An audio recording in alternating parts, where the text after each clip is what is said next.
ज्यादा अच्छा होता कि हम गांव ही भाग जाते। जब घर छोड़ के भागे थे तब क्या दर्द कम थे? अरे दर्द दबा के मुस्कुराना सीखा है और मेकअप लगा के जख्म छुपाना भी। जब तक जवानी है बिक रहे हैं, अभी का कमाया हुआ ही आगे चल के उम्र ढलने के बाद काम आएगा, समझी? अक्सर ऐसा क्यों होता है, जो लोग दूसरों के हक के लिए लड़ते हैं, किस्मत उनके हक में गलत फैसला सुना देती है। मेरी जिंदगी के कई पन्ने थे, लेकिन हर पन्ने पे 3 शब्द जरूर लिखे होते थे: जोश, जज्बा और जज्बात। Case number 26, Aditya Jain versus Radhika Jain. Your honour, violence का कोई जेंडर नहीं होता है। एक औरत के भी हाथ होते हैं जो कि मर्द पे भी उठ सकते हैं, और एक बीवी भी अपने पति को असॉल्ट कर सकती है। योर ऑनर, मेरे क्लाइंट आदित्य डोमेस्टिक वायलेंस के विक्टिम हैं। जब रिश्ते हिंसा की बलि चढ़ते हैं तब जज्बाती चोट जिस्मानी चोट से ज्यादा दर्द भरी होती है। एंड योर ऑनर, दर्द का भी कोई जेंडर नहीं होता है। और झूठ का भी कोई जेंडर नहीं होता। झूठ को सच बनाने की भूमिका चाहे जितनी भी अच्छी तरीके से कर ली जाए, लेकिन प्रूफ क्या है? योर ऑनर, ये आदित्य की मेडिकल रिपोर्ट्स हैं जिसमें उसकी पुरानी इंजरीज के प्रूफ हैं। योर ऑनर, आदित्य के फ्रेंड्स, नेबर्स हर कोई स्टेटमेंट दे चुका है और सबका यही कहना है कि वायलेंट आदित्य नहीं, राधिका है। योर ऑनर, अगर मेरे क्लाइंट चाहें तो काउंटर केस भी कर सकते हैं, बट हम कोर्ट का टाइम वेस्ट नहीं करना चाहते हैं। इसलिए आई अपील कि इस केस को डिसमिस करके डिवोर्स ग्रांट कर दिया जाए। मुझे बहुत अफसोस के साथ कहना पड़ रहा है कि एक महिला होने के बावजूद भी सेजल जी इस केस को जीतने के लिए बहुत कुछ मैनिपुलेट कर रही हैं। आप अपनी दलीलें नहीं प्रूव कर पा रहे हैं तो कुछ भी कह रहे हैं, but I believe in justice your honour. Domestic violence act का कई बार गलत तरह से इस्तेमाल हुआ है, सो आई होप इस केस में एक ऐसा वर्डिक्ट आए जो कि सभी डोमेस्टिक वायलेंस एक्ट को वायलेट करने वालों के लिए एक बड़ा सबक हो। सेजल, मुझे अब विश्वास हो गया है कि तुम्हारी मदद से मैं ये केस जीत सकता हूँ। मैं तुम्हें बता भी नहीं सकता हूँ कि उस औरत के साथ मैं कितनी घुटन महसूस करता था। सेजल, कब से कॉल लगा रहा हूँ, फोन भी बंद है तुम्हारा। सॉरी प्रतीक, मैं कोर्ट रूम में थी। तो मुझे यहाँ क्यों बुलाया? पहले ड्राइवर समझ रखा है। वैसे सही है, तुम्हारा वेट करता रहो मैं हमेशा, है ना? सॉरी यार। Aditya, he is Prateek, my fiancee. Hi. Hi. अब आपका ऑर्डर हो तो चले यहाँ से। See you on the verdict day. Let's go, bye.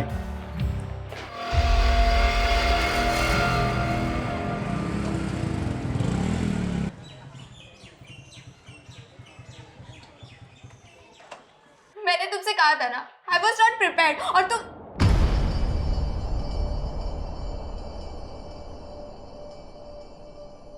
Anjali. क्या हुआ राघव? अंजलि रो क्यों रही थी? क्या किया तूने उसके साथ? क्या क्या मतलब? फ्रेंड्स हैं हम, हमारी भी पर्सनल बातें होती है। राघव, तू अभी इतना बड़ा भी नहीं हुआ है, और माँ के एब्सेंस में मैं तेरी बड़ी बहन ही नहीं, तेरी गार्जियन भी हूँ।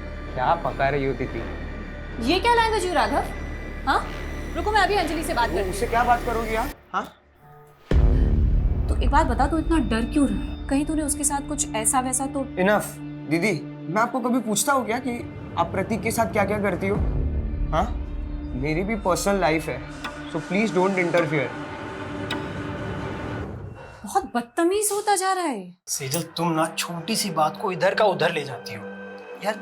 तुम उसे शांति से समझाओगी ना तो आई थिंक वो समझ जाएगा। So just relax, okay? चल। बाहरी दुनिया से जूझना जितना मुश्किल होता है, उससे कहीं ज़्यादा मुश्किल उन रिश्तों से जूझना होता है जिनके लिए हम जीते हैं। अपनों की हार के आगे बाहरी दुनिया की जीत भी फीकी लगती है।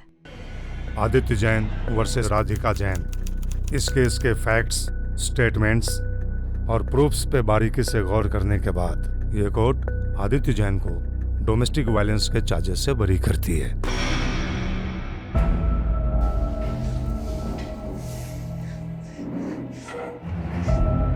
Thank you Sejal, you saved my life. तुम मेरे लिए फरिश्ता बन के आई हो।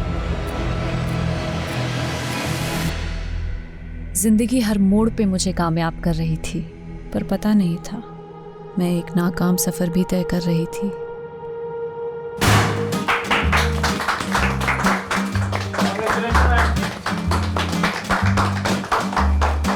Many congratulation Sejal. मुझे पता था तुम ये केस जीत कर रहो। जिस डेडिकेशन, सिंसियरिटी और ईमानदारी से तुम काम कर रही हो, it's something to be appreciated. Thank you sir, लेकिन मुझे आपसे बहुत ज़रूरी बात। आज कोई काम की बात नहीं होगी। It's a celebration time. And listen guys, Sejal की जीत की खुशी में आज मैंने आप सब के लिए डिनर पार्टी अरेंज की है। एंजॉय। तो मुझे लग रहा है बॉस सेजल पे बहुत ज़्यादा मेहरबान हो रहे हैं। बड़े हाई प्रोफाइल केसेस इसके लिए रिजर्व करके रखे। हम तो सिर्फ पेपर वर्क करने के लिए ना।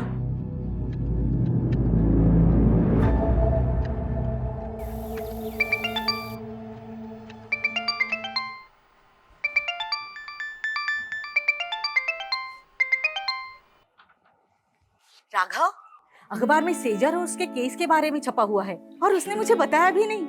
कहाँ है वो? दीदी सो रही होगी माँ, मुझे भी सोने दो। 8 बज रहे हैं राघव, उठ और सेजल से कह मुझे फोन करेगी। दीदी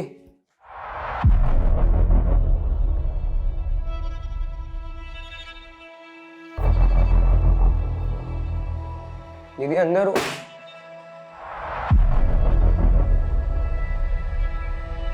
दीदी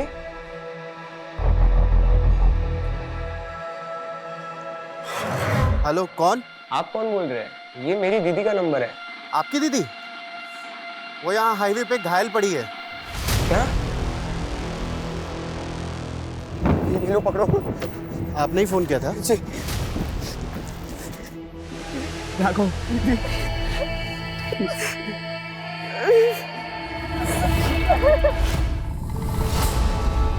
सेजल कुछ बोलेगी भी? मुझे लगता है शायद दीदी के साथ रेप। क्या? इसीलिए पूरे रास्ते कुछ बता नहीं रही थी। मैंने उनसे काफी बार पूछा क्या हुआ दीदी, लेकिन उन्होंने कुछ बताया नहीं। पुलिस को बुलाना चाहिए। नहीं, मुझे सेजल से अकेले में बात कर लेने दे। तू बाहर जा।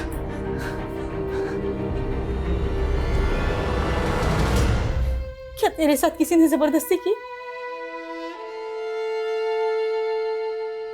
राघव, सेजल ठीक तो है ना? मुझे लगता है कुछ तो हुआ है जो तुम मुझसे छुपा रहे हो। नहीं प्रतीक, ऐसा कुछ नहीं है। अगर सब कुछ ठीक है तो वो मेरा फोन क्यों नहीं उठा रही है? वो दीदी सो रही है, मैं कॉल करवाता हूँ।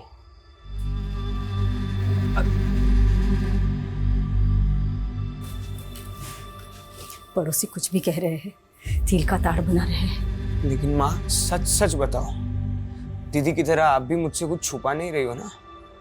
उन्होंने आपको बता दिया ना कि उनके साथ रेप हुआ है। ऐसा कुछ नहीं है, डॉक्टर को दिखाया था ना सेजल को। मुझे भी उसकी परवाह है, तू फिक्र मत कर, वो धीरे धीरे नॉर्मल हो जाएगी। नहीं, यहाँ बैठे बैठे कुछ नहीं होगा। मैं दीदी को लेके जा रहा हूँ, काम करेगी तो उनका मन बदलेगा। ठीक है, मैं भी तेरे और सेजल के साथ वहां आती हूँ।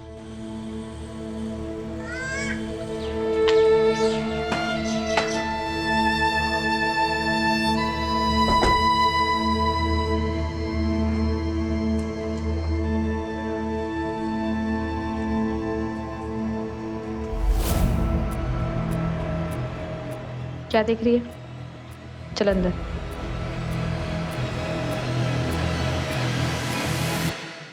बेटा, तूने जिंदगी में कभी हार नहीं मानी। मैं तुझे ऐसे बुझा बुझा नहीं देख सकती। हम यहाँ दोबारा इसलिए आए हैं ताकि तू पहले जैसी बन सके।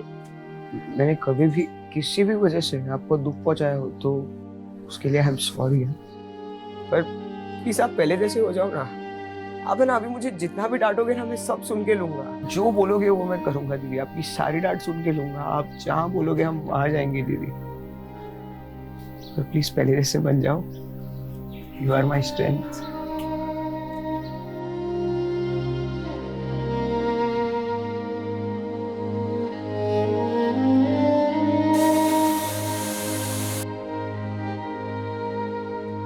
अपने दर्द छिपा के मैं पहली बार एक झूठी जिंदगी जीने की कोशिश कर रही थी।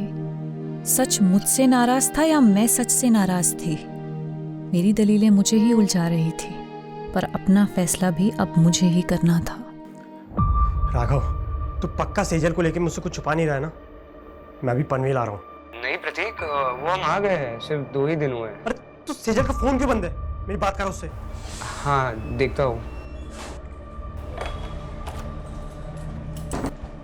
दीदी,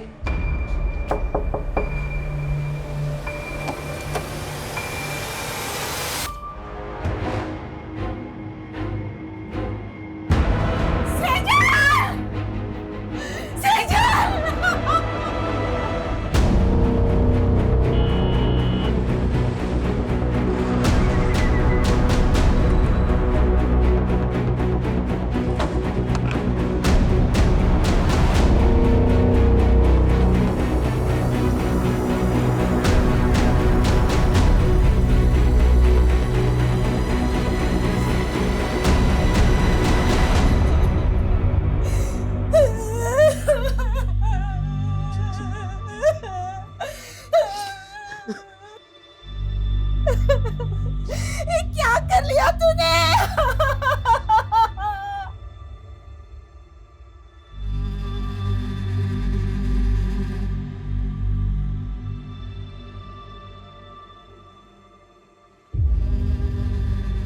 सर ये देखो, मेरी शिकायत खुद से, अपने आप से। मैं ऊपर वाले को थैंक्स बोलती हूँ जिसने मुझे ये जिंदगी दी, दुनिया के सबसे अच्छे माँ बाप दिए, प्यारा सा भाई दिया।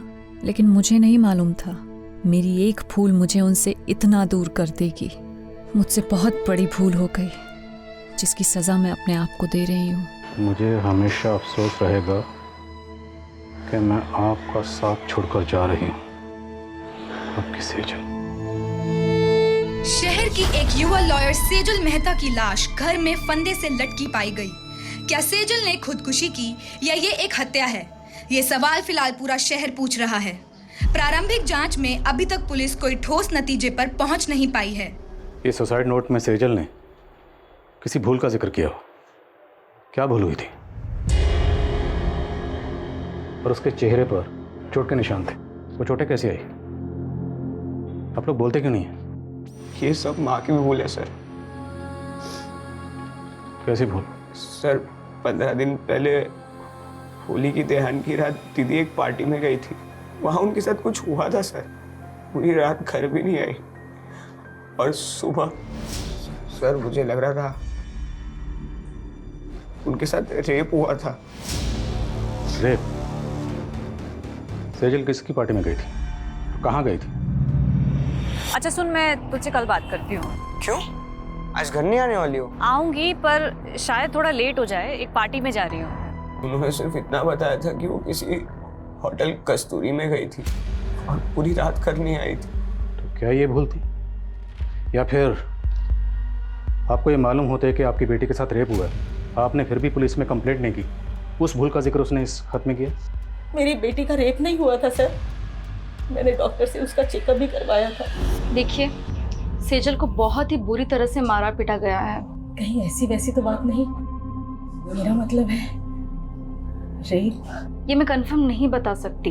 अगर आप पहले सेजल को यहाँ पे लेके आए होते तो शायद मैं कुछ कंफर्म बता सकती थी। सेजल के साथ मारपीट किसने की थी? दीदी ने कुछ भी नहीं बोला था सर। वो ट्रॉमा में थी। लेकिन धीरे धीरे वो हमसे घुलने मिलने लगी थी। ऐसे कैसे सुसाइड कर सकती है वो? आप कहना क्या चाहती हैं? क्या कोई बाहर से आया और उसने जबरदस्ती आपकी बेटी को अंदर पंखे पर लटका दी? सर कुछ समझ नहीं रहा है। मैं कॉलेज गया था और माँ शॉपिंग करने। जब घर आए तो दीदी। माना सेजल ने खुद आप लोगों को कुछ नहीं बताया, पर फिर भी उसकी हालत देखकर आप लोगों को नहीं लगा कि आप लोगों को जानना चाहिए कि पार्टी में उसके साथ क्या हुआ, किसने किया और क्यों किया? जानने की कोशिश की थी सर। बस इतना पता चला कि पार्टी उनके ऑफिस में थी। ऑफिस कहाँ पर है? Jawahar Nagar, JP associates. और सेजल आपको घायल अवस्था में कहाँ मिली थी? MG road. सर यहीं पे मिली थी मुझे दीदी। आसपास तो कोई सीसीटीवी कैमरा नजर नहीं आ रहा है। जादव सुनो, यहाँ आसपास लोगों से पूछताछ करो, पता करो किसी ने कुछ देखा है क्या।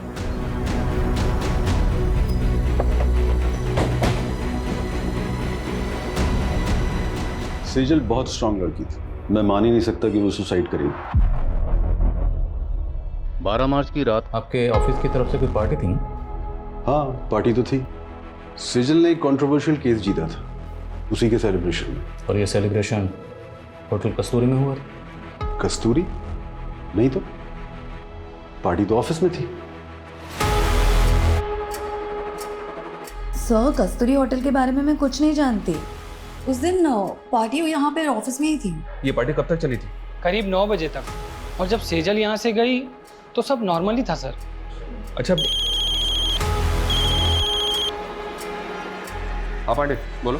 सर, ये जिस हाईवे पे सेजल की लाश मिली थी वहाँ से 7 किलोमीटर दूर कस्तूरी प्लाजा नाम का एक होटल है। लेकिन राघव ने तो हमें होटल कस्तूरी बोला था। एनीवेज, इस कस्तूरी प्लाजा की लोकेशन भेजो मुझे तुरंत।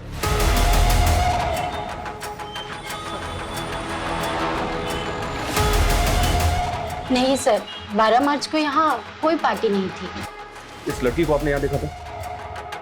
सर, यहाँ तो बहुत से लोग आते हैं, मुझे याद नहीं है। पांडे, 12 मार्च को यहाँ पे जितने भी गेस्ट आए थे सबकी लिस्ट चेक करो और यहाँ का सीसीटीवी फुटेज भी चेक करो।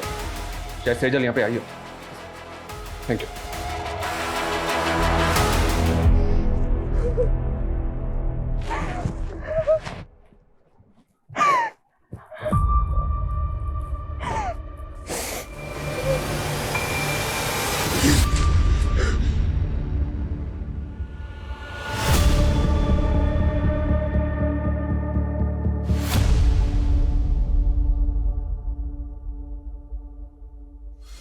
राघव, क्या है ये? मैंने मेरे बैंकिंग ऐप का पासवर्ड बता दिया तो तुम मिसयूज करोगे मेरे फंड्स का? किससे पूछ के तूने 35,000 रुपए निकाले मेरे अकाउंट से? मैं आपको बताने ही वाला था। और क्या करेगा तू इतने बड़े अमाउंट का? बोल।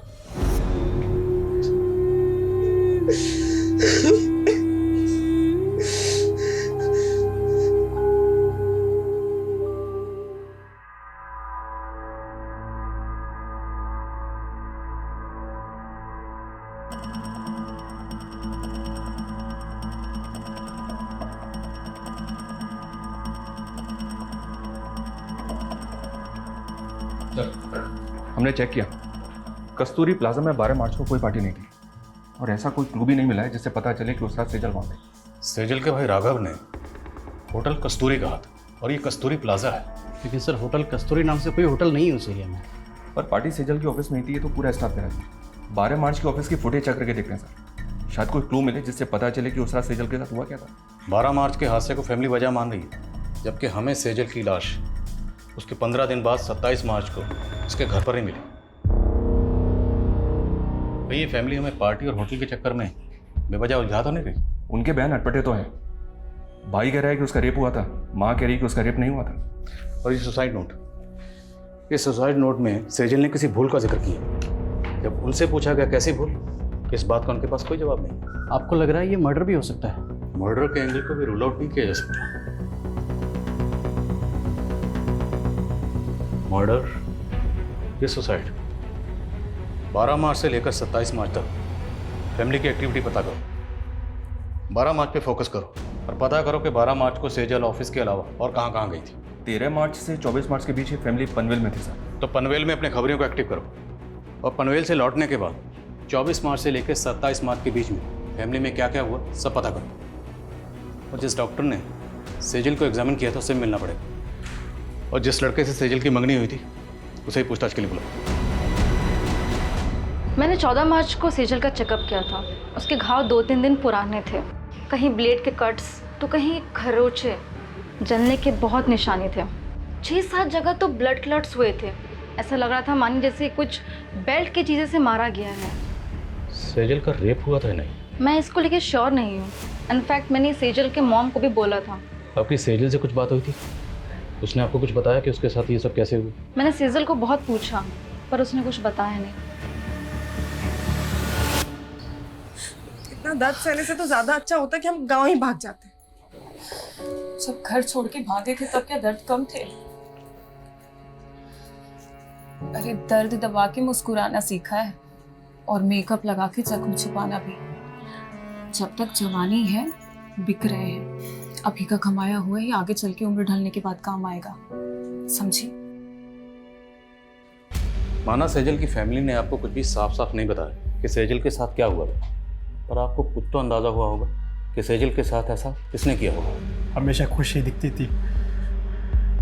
मेरे लिए सोच पाना मुश्किल है कि उसके साथ में ऐसा कुछ हुआ है। 12 मार्च को सेजल के ऑफिस की कोई पार्टी थी। अब अगर सेजल उस पार्टी में जाती तो जाहिर सी बात है आपको तो पता ही होता ना। मेरी इस बारे में उससे फ़ोन पे भी बात हुई थी। प्रतीक, बॉस ने ये केस जीतने की खुशी में एक पार्टी रखी है, लेकिन मुझे ये सेलिब्रेशन बिल्कुल अच्छा नहीं लग रहा है। पर हुआ क्या? मुझसे बहुत बड़ा गूफअप हो गया। गूफअप? कैसा गूफअप? सर क्लियरली मुझे कुछ नहीं पता है, but it was something related to her work. Sejal ने ये लॉ फॉर्म 4 साल पहले ज्वाइन की थी, पर इसमें गौर करने वाली बात है वो ये कि सेजल ने जितने भी केसेस जीते थे या जितने भी केसेस पे वो काम कर रही थी, उनमें से ज़्यादातर केसेस वो थे जो पहले उसकी कुलीग कविता के पास थे। मतलब कविता के केस सेजल को दिए जा रहे, जबकि पहले सेजल कविता को असिस्ट कर रही थी। सर ऑफिस की फुटेज में भी हमने कविता और सेजल के एक और कलीग विकल्प को पॉइंट आउट किया था।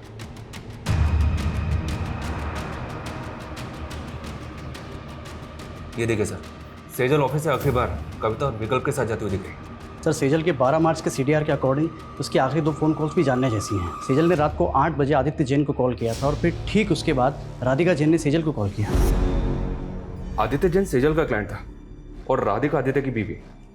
राधिका ने आदित्य पे डोमेस्टिक वायलेंस के चार्जेस लगाए थे, केस किया था और इसी केस को सेजल ने जीता था जिसकी खुशी में पार्टी हो रही थी। मुद्दा ये है कि सेजल का क्लाइंट था आदित्य जैन, फिर राधिका ने इसे कॉल क्यों किया? कहीं ऐसा तो नहीं कि राधिका से हार बर्दाश्त नहीं हुई और ऐसा पॉसिबल है सर। आदित्य और राधिका से मिलो तो सेजल के ऑफिस में नए सिरे से पूछताछ करनी पड़ेगी। उस पार्टी वाली रात सेजल आप दोनों के साथ पार्टी से बाहर गए थे, कहाँ गए थे आप लोग? देखिए सर, हम सिर्फ उसके साथ ऑफिस से बाहर तक गए थे। बॉस को तुम पे कितना भी प्राउड हो, पर मेरा असली प्राउड तो तुम हो। मेरी छोटी सी असिस्टेंट ने इतनी तरक्की जो कर ली। तरक्की मैंने आपको छोड़ने के बाद ही की है। तो वो कहते हैं ना कि बरगद के नीचे कोई और वृक्ष नहीं पनप पाता, मैं भी नहीं पनप पाती। इसलिए विकल्प, थिंक अबाउट योर फ्यूचर। अच्छा, तो तुम शुरू से ही इतना बोलती हो? पर आज ना बहुत ज़्यादा मीठा बोल रही हो। Thank you ma'am for appreciating me. Excuse me. हम तभी वहाँ से चले गए थे। उसके बाद मैंने उसे एक लड़की के साथ जाते हुए देखा। लड़की? जी सर। कौन थी वो लड़की? I don't know her. Actually काफ़ी अंधेरा था तो मैंने उसे ठीक से देखा नहीं। ऑफिस के बाहर की 12 मार्च की CCTV फुटेज निकलवा। अगर ये लोग सच बोल रहे हैं तो पता तो चले सेजल उस रात किस लड़की के साथ गई थी।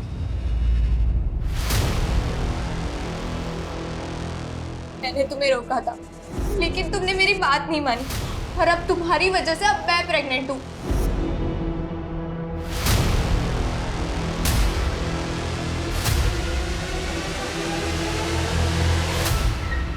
यार आज तो एक भी ग्राहक नहीं फंसा। मेरे को तो खड़े खड़े नींद लग रही है। चलना घर चलते हैं। मेरी तो बुकिंग आ गई। इसको पूछना, इसको 2 चाहिए क्या? मेरा भी बोनी हो जाएगा। अरे ये मेरे को देने में तो बार्गेनिंग करता रहता, तुझे कहाँ से देगा? जा तू जाके सो जा।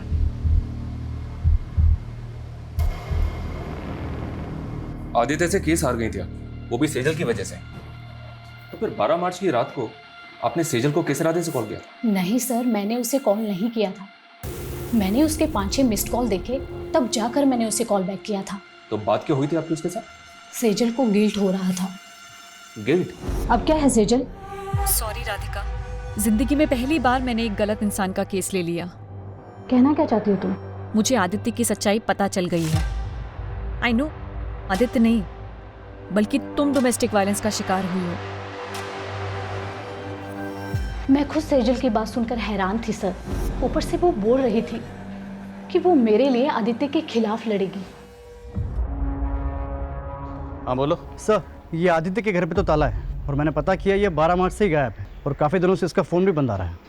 आदित्य का 12 मार्च से गायब होना और आदित्य की वाइफ राधिका का ये कहना कि सेजल को उसके लिए गिल्ट हो रहा था, मामला कुछ समझ में नहीं आ रहा। इस गिल्ट को क्या हम सुसाइड नोट में लिखी भूल से कनेक्ट कर सकते हैं? तो फिर सवाल ये है कि इस केस को जीतने के बाद 12 मार्च को जो पार्टी दी गई, सेजल उसमें शामिल थी। सेजल उस पार्टी में क्यों गई? राधिका की बात पर हम ऐसे ही यकीन नहीं कर सकते, हमें खुद क्रॉस चेक करना होगा। Right sir. जिस औरत पर अपने पति को टॉर्चर करने का आरोप हो, वो सेजल से बदला लेने के लिए उसको भी तो टॉर्चर करवा सकती हैं। तो फिर आदित्य क्यों गायब है? सर शायद उसको भी राधिका नहीं गायब कर रहा हो, वो उसका राज जानता था। अब इस राज से पर्दा तभी उठ सकता है जब हमें पता हो कि आदित्य क्यों गायब हुआ और कैसे गायब हुआ। आदित्य की बैकग्राउंड खंगाल, और मुझे लगता है कि हमें इस बारे में सेजल के बॉस से बात करनी चाहिए। सर हमें सर सेजल की पोस्टमार्टम रिपोर्ट। पोस्टमार्टम रिपोर्ट के मुताबिक कॉज ऑफ डेथ स्ट्रैंगुलेशन, मतलब मौत दम घुटने से। जिस्म पर चोटों के निशान थे, पर पोस्टमार्टम रिपोर्ट रेप कंफर्म नहीं करती। वो शायद इसलिए क्योंकि पोस्टमार्टम उसकी मौत के काफ़ी दिनों बाद किया गया। मुमकिन है कि रेप हुआ, क्योंकि लड़की के साथ ज़बरदस्ती तो हुई थी।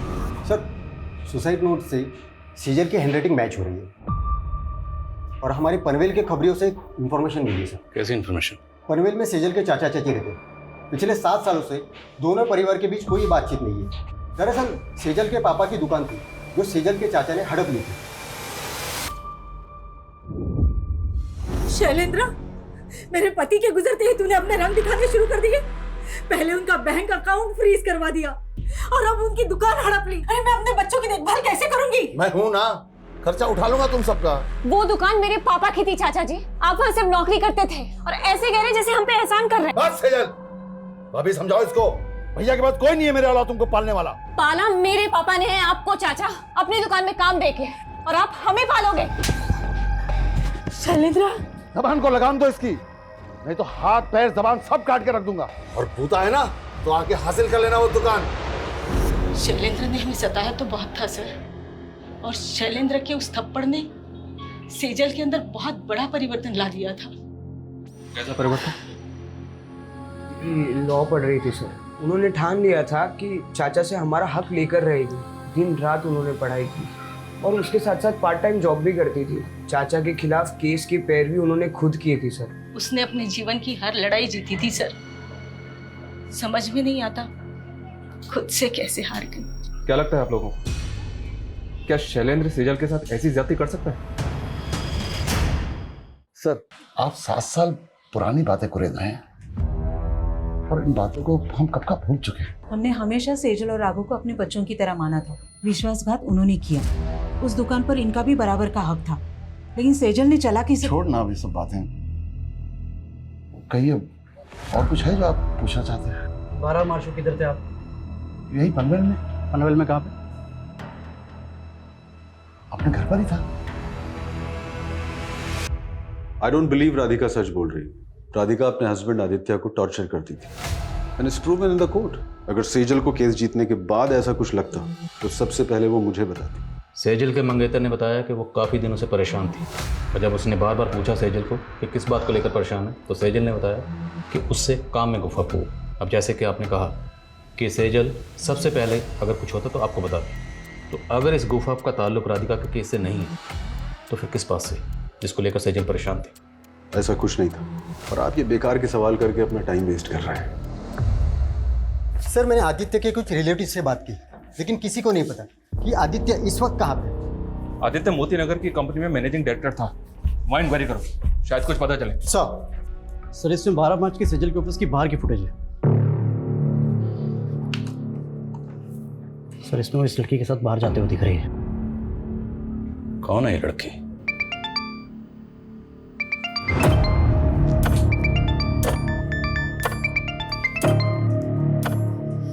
हाँ बरखा बोल। सिमी, एक गाड़ी वाले ने मुझे बहुत टॉर्चर किया। मुझे पैसे भी नहीं दिए और मेरे सारे पैसे ले लिए। मेरे पास तो वापस आने के लिए पैसे नहीं है।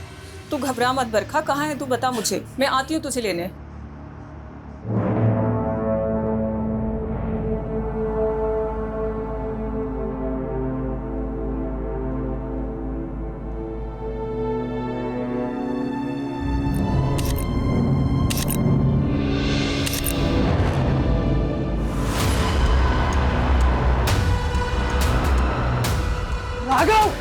प्रॉब्लम क्या है तेरी?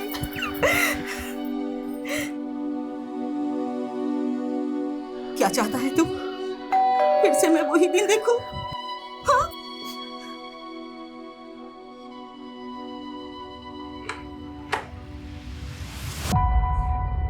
ऐसा करने से पहले तुमने एक बार भी अपनी माँ के बारे में नहीं सोचा? कहीं वजह तुम्हारी दोस्त अंजलि से तो नहीं जुड़ी? हाँ,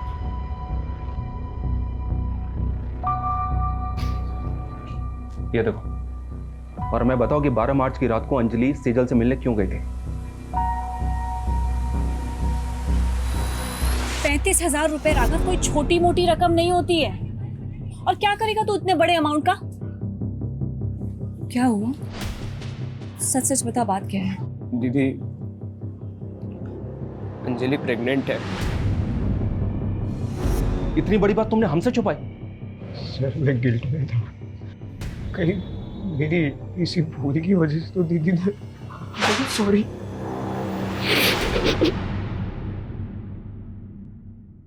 कोई प्रेग्नेंट नहीं थी तुम, ये सब ड्रामा है ना? प्रेग्नेंट हो तुम? कोई प्रूफ है? तुम दोनों ने मेरे भाई को बेवकूफ बनाया सिर्फ पैसे हटने के लिए। अब देखना, ऐसे चार्ज में तुम लोगों को अंदर करवाऊंगी ना कि कभी भूलोगे नहीं। 12 मार्च को सेजल को लेकर कहाँ गई थी? मैं तो बस माफी मांगने गई थी उनसे। तुम यहाँ क्या कर रही हो? मुझे माफ कर दो दीदी, प्लीज मेरे खिलाफ कोई केस मत फाइल करना। तुमने गुनाह किया है तो सजा तो तुम्हें दिलवा के रहूंगी मैं। नहीं दीदी प्लीज। वो वहाँ से चली गई थी, कहाँ गई वो मुझे नहीं मालूम है। तो हम मालूम कर लेंगे। जरा इन दोनों को मालूम पर घुमाओ। जी सर। माना तुमने हमसे पहले अंजलि की बात छुपाई, पर हमें अभी तक किसी भी होटल कस्तूरी का पता नहीं चला है। दीदी ने मुझे यही बोला था कि वो उस रात होटल कस्तूरी जा रही थी। अगर होटल कस्तूरी वाकई है तो कहीं तो होगा। हर छोटे मोटे होटल की लिस्टिंग करो और ढूंढो होटल कस्तूरी को। और सेजल अपने भाई राघव को एमजी रोड पर मिली थी। एमजी रोड से लेकर सेजल के ऑफिस तक जहां जहां सीसीटीवी है, सबकी फुटेज निकलाओ, फुटेज स्कैन करो। सर, ये आदित्य जिस कंपनी में एमडी था वहां से अचानक से रिजाइन करके चला गया। ऑफिस में इंक्वायरी की तो पता चला कि ये वहां पे काम करने वाली लड़कियों को फेवर देने के लिए उनका शारीरिक शोषण किया करता था। ये बात आदित्य के ऑफिस की एक लड़की ने सेजल से कांटेक्ट करके उसे बताई थी। तो पूरे चांसेस हैं कि आदित्य की वाइफ राधिका का बयान सही है कि सेजल उसके खिलाफ एक्शन लेने वाली थी, क्योंकि आदित्य 12 मार्च से ही गायब। आदित्य के ऑफिस से उसके बारे में एक और लीड मिली है सर। शायद ही अपने मामा के घर पहुंच सकता है। उठवा। भागा नहीं था मैंने रिजाइन किया था। तुम 12 मार्च से गायब हो। 12 मार्च मतलब उसी दिन जिस दिन सेजल। मैंने कुछ नहीं किया है, मुझे अपने लॉयर से बात करनी है। अपने लॉयर को तो तूने मार दिया, अब किससे बात करेगा? बोल, क्यों मारा सेजल को? देखो, मुझे डराना मत। मुझे क्या लग रहा है तेरे साथ हम यहाँ पर टाइम पास कर रहे हैं? हाँ, रेप और मोलेस्टेशन के चार्जेस लगे हैं तुझे, और तेरे ऑफिस की कई लड़कियों की रिकॉर्डिंग स्टेटमेंट है हमारे पास। बोल अब। मेरे पास प्रूफ्स हैं तुम्हारी असलियत के। मुझे तो खुद पे गुस्सा आ रहा है कि तुम्हारे जैसे सेक्स ऑफेंडर की पैरवी की मैंने। पर थैंक्स सेजल, तुम्हारी वजह से मैंने केस जीत लिया। मैं राधिका के साथ मिलकर काउंटर केस करूंगी तुम्हारे खिलाफ। कल ही वारंट निकल जाएगा तुम्हारा। मैं डरकर भागा जरूर था, लेकिन मैं सच बोल रहा हूँ, मैंने सेजल के साथ कुछ भी नहीं किया है। राइट सर, मैं पता करने की कोशिश कर रहा था।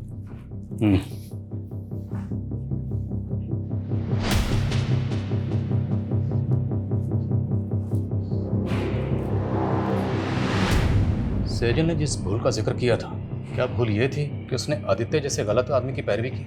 अगर हाँ, तो फिर वो 12 मार्च से लेकर 27 मार्च तक खामोश क्यों थी? और कोई भी भूल इतनी बड़ी कैसे हो सकती है जिसकी वजह से सेजल जैसी लॉयर सुसाइड कर ले?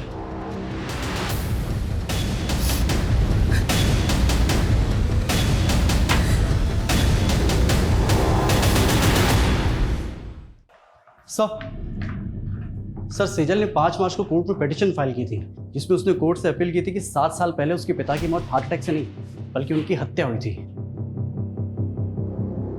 सर, पिटीशन तो अंडर कंसिडरेशन है, लेकिन सेजल को ये शक था कि उसके चाचा शैलेंद्र का हाथ इसमें था। लेकिन सेजल ने ये पिटीशन 7 साल बाद क्यों फाइल की? आखिर 7 साल बाद उसके हाथ में ऐसा क्या सुराग लगा हो? सेजल की माँ को भी इस बारे में कुछ नहीं पता, लेकिन सर वो हमें शैलेंद्र के बारे में भी कोई सबूत नहीं मिल रहा है। अगर सेजल की पिता की हत्या के पीछे वाकई उसके चाचा शैलेंद्र का हाथ था और उसके बावजूद वो 7 साल से बाहर है, तो मतलब प्लानिंग लंबी की होगी। और अब सेजल 7 साल बाद उस पर मर्डर चार्जेस लगाकर उसे अंदर करवाने वाली थी। मोटिव स्ट्रांग है। इस शैलेंद्र के बारे में पता करो, उसकी हर एक हरकत पर नजर रखो। Okay sir.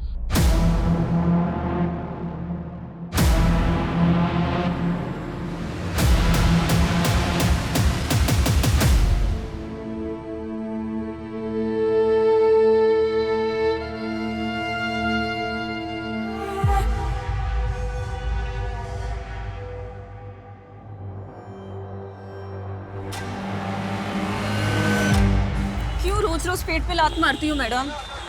बकबक बंद कर। क्या बकबक मैडम?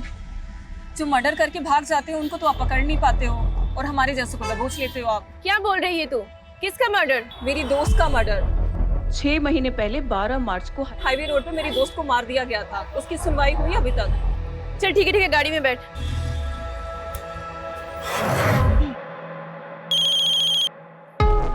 हाँ बोल। सोनू खबरी बोल रहा हूँ साहब। वो आपके हाईवे वाले केस का क्या हुआ? उन्होंने क्या बोला है? क्या? अरे साहब वो क्या है ना कि मैंने सुभाष नगर पुलिस को एक चकले का टिप दिया है और वहाँ पे एक प्रोस्टिट्यूट बोल रही है कि उसकी फ्रेंड का 2 महीने पहले वहाँ पे मर्डर हुआ। मर्डर? हाँ साहब। क्या 12 मार्च को एमजी रोड पर एक और मर्डर हुआ था? हाँ सर, और सेजल भी 2 महीने पहले एमजी रोड पे बेहोशी की हालत में मिली। वो लड़की कौन थी जिसके बारे में खबरें नहीं होता है? सर उसका नाम सिमी है, प्रोस्टिट्यूट है, आज ही अंदर हुई है। इस सिमी से मिलकर चांस लेते, शायद कोई काम की बात पता चले।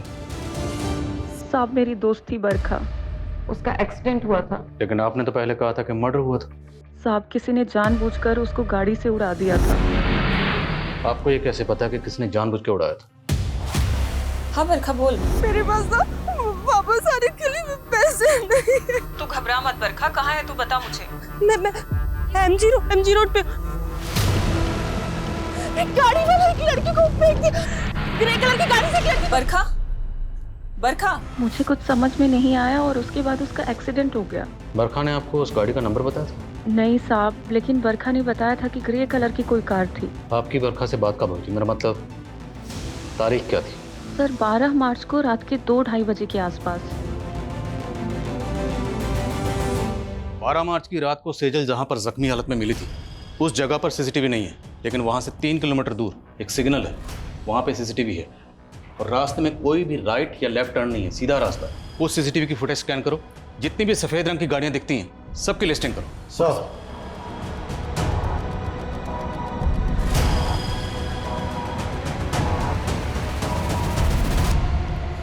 सर उस रात 2 बजे के बाद उस रास्ते से ये 7 ग्रे कारें गुजरी थी और ये इन 7 कारों के 7 ओनर्स हैं। इन ओनर्स की डिटेल्स निकाली तो पता चला कि इनमें से ये मनीष, इसका एक होटल है, होटल संतूरी। राघव ने कहा था कस्तूरी। होटल कस्तूरी में गई थी। संतूरी कस्तूरी। सर ये भी तो हो सकता है कि सुनने में फर्क आया।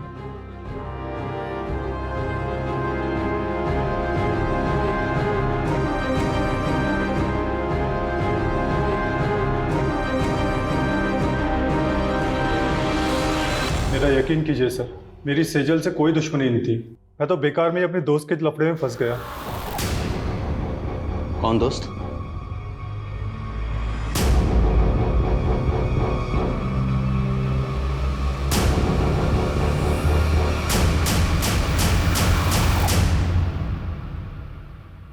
दो महीने से तेरी एक्टिंग देख रहा हूं और अब तो इस डंडे पे नाच कर। सेजल ने क्या बिगाड़ा था तुम्हारा? सर मेरा पहले बिल्कुल भी इरादा नहीं था उसे नुकसान पहुंचाने का, बल्कि वो तो ऑफिस की पार्टी मनाने के बाद में उसे मनीष के होटल में मिलने भी आई थी। प्लीज प्रतीक, वैसे भी आदित्य की वजह से मैं बहुत गिल्ट में हूँ। पार्टी करने का एकदम मूड नहीं है। सेजल, ऑफिस में ये सब चलता रहता है। Please please. कौन? Cheers guys.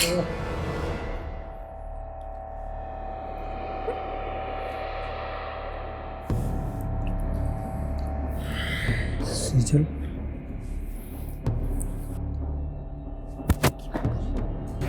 दोस्त है सामने। दोस्त पास में नहीं होते तब भी कौन सा तुम पास आने देती हो? तुम ना मेरे स्वाभिमान को बहुत हर्ट करते हो। चढ़ गई क्या तुम्हें? पागल हो गए हो क्या? क्या कर रहा है ये? छोड़ भाभी को। चुप। काहे की भाभी? आज ना तेरा रेप करूंगा मैं, पता है? क्या बोल रही है? तेरा मन कर रहा है तो तू भी कर ले।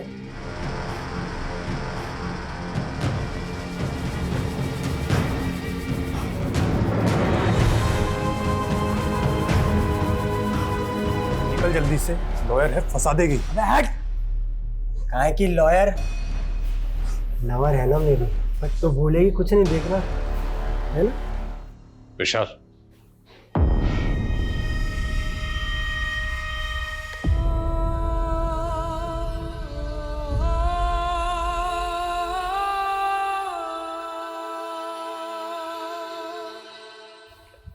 सर सेजल के साथ उसके अपने मंगेतर ने इतना सब किया, फिर भी वो 15 दिन तक चुप रही।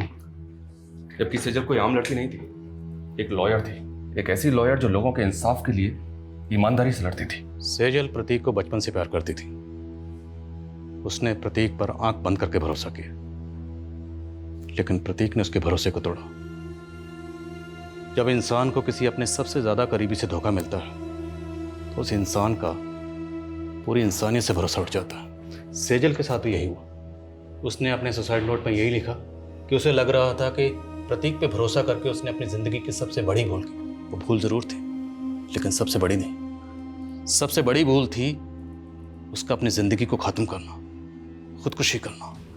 हम सब की जिंदगी में दुश्वारियां आती हैं, परेशानियां आती हैं, लेकिन उन परेशानियों से लड़ते हुए, दुश्वारियों से जूझते हुए, जद्दोजहद करते हुए जिंदगी में आगे बढ़ना होता है। इसी का नाम जिंदगी है। मौत किसी मसले का हल नहीं है।